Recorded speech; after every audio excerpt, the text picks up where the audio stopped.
When you think of a millionaire, you usually don't think of someone who has a very common job like being a waiter, a security guard, or a janitor. But just because somebody doesn't have a prestigious job that pays them a lot of money, it doesn't mean that they can't become a millionaire. Take, for example, this CNBC article which details 3 janitors that went on to become self-made millionaires, and the most interesting case out of all these was the story of Ronald Read. Ronald spent the majority of his life as a gas station attendant and a janitor, not earning a very high salary. In fact, according to ZipRecruiter in 2025, the national average salary of a janitor is about $15.89 per hour, and that roughly equates to about $32,000 per year. So how is it that someone like Ronald, who made below the median and average salary in the United States, able to become a millionaire? Well, I found that that was not even the craziest part of this story. The crazy part is that he kept his fortune a secret until he passed away in 2014. And that's when his friends and family were shocked to find out that his portfolio was valued at nearly $8 million.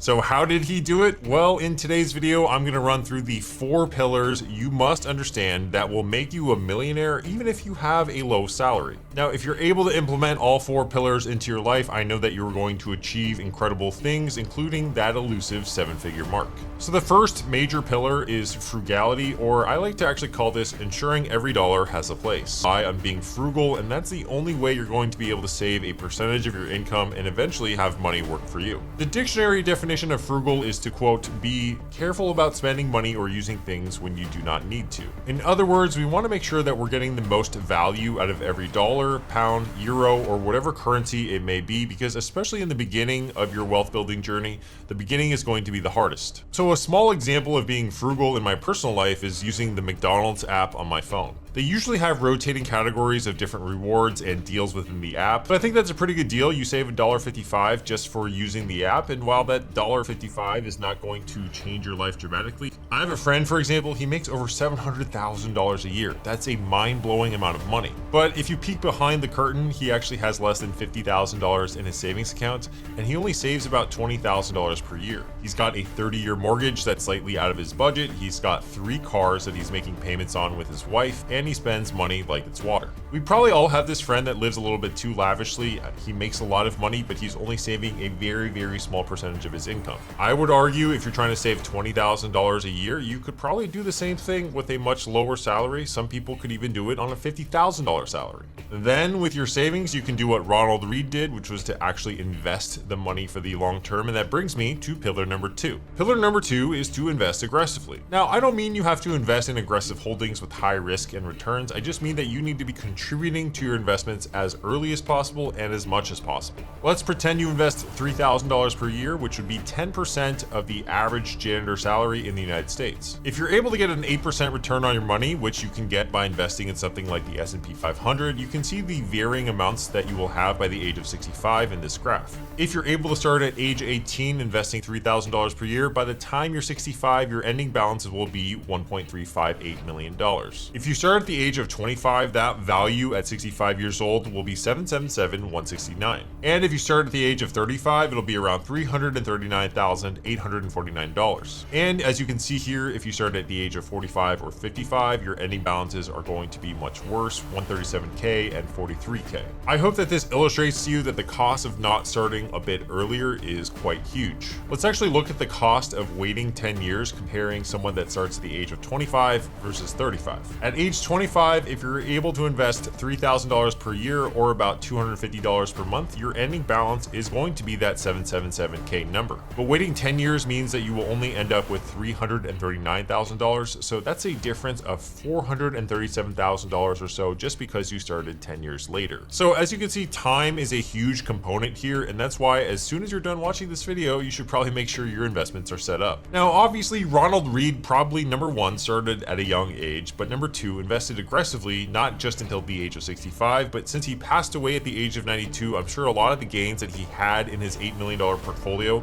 were probably made from the ages of 65 to 92. That's another whopping 27 years of compounding that Ronald Read was able to take advantage of. The other thing about investing aggressively is that it really does matter how much you invest. So in our earlier example, I said that if you invested $3,000 per year, you could get to an ending balance of $1.358 million by the time you were 65. However, if you're able to invest, say, $5,000, $7,000, or maybe even $8,000 a year, you're going to be able to compound your investments in a much faster rate than compared to someone who just invested $3,000 a year. And we just have realized that if you invest your money, it will grow over time. Time is one of the most important aspects of personal finance and investing. The longer that you have to invest and the longer that you are invested for, the more money you will make, and that's just simply the math and compounding in general. If you're making $50,000 per year and you're able to invest $5,000 or 10% of your income every single year into the S&P 500, after 30 years of investing and getting an S&P 500 average return, you'll have a balance of $731,656. Now, if you're able to invest for just 4 more years, that investment balance then reaches $1.038 million.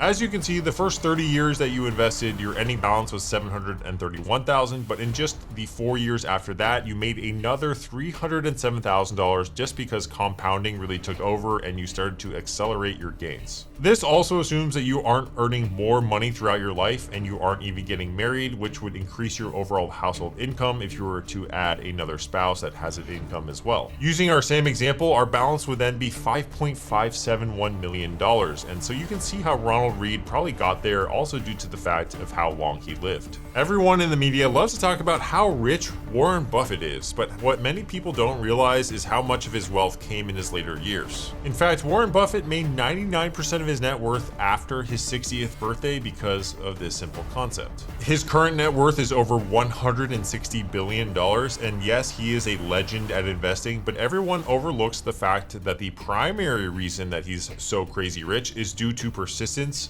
consistency, and also living to 95 years old. So when you take Warren Buffett, who is worth around $3 billion at the age of 60, you can see that the overwhelming majority of his wealth is going to be created after the age of 60 because now he's had an extra 35 years of compounding after that. In the past few years alone, his net worth has gone from $109 billion to $160 billion. That means if he makes 10% on his net worth this year, he'll make $16 billion in a single year, which is 32 times his net worth back when he was the age of 53, and that's happening in a single year. The fourth pillar to really focus on if you have a low salary is simply to add on multiple income streams. According to Tom Corley, the author of Rich Habits, 65% of millionaires usually have 3 income streams, 45% have 4, and 29% had 5 or more. So if we're able to create multiple sources of income, we'll have a diversified mix of how we're able to make money, and there are actually 5 common sources of income that most people have. So let's go through each one to see which one of these you could potentially add to your life to make it so that you can become a millionaire a lot easier. The first is simply earned income. This is just your primary job. You work for an employer, you work for yourself, but either way, it's the primary way that you're probably going to generate income. It generally comes in a salary or hourly type of pay, and you'll likely keep this income source for the majority of your life. The second type of income source you might be able to add is investment income. This is the money you may earn from holding certain assets that pay dividends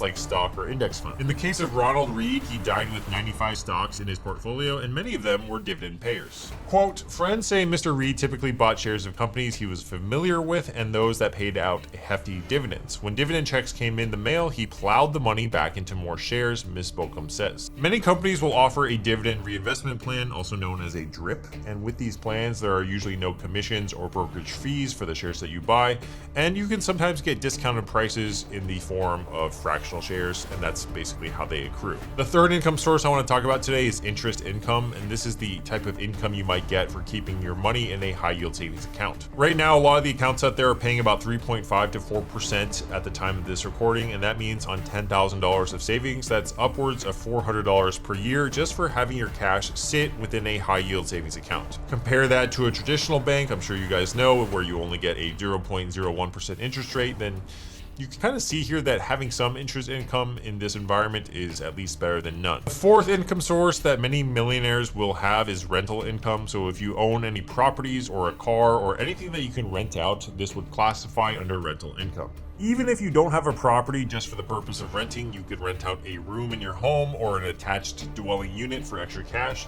This may or may not be possible on a low salary, but I just figured I'd include it in this video. And the fifth income source that millionaires commonly have is a side hustle, a second job, or a side business. Most millionaires probably have a primary job, but some will work on a side hustle that could eventually grow into a nice business on its own eventually. So all these 4 pillars are going to be pretty essential in you hitting that 7-figure mark on a lower salary. Do I think it's impossible to become a millionaire on a low salary?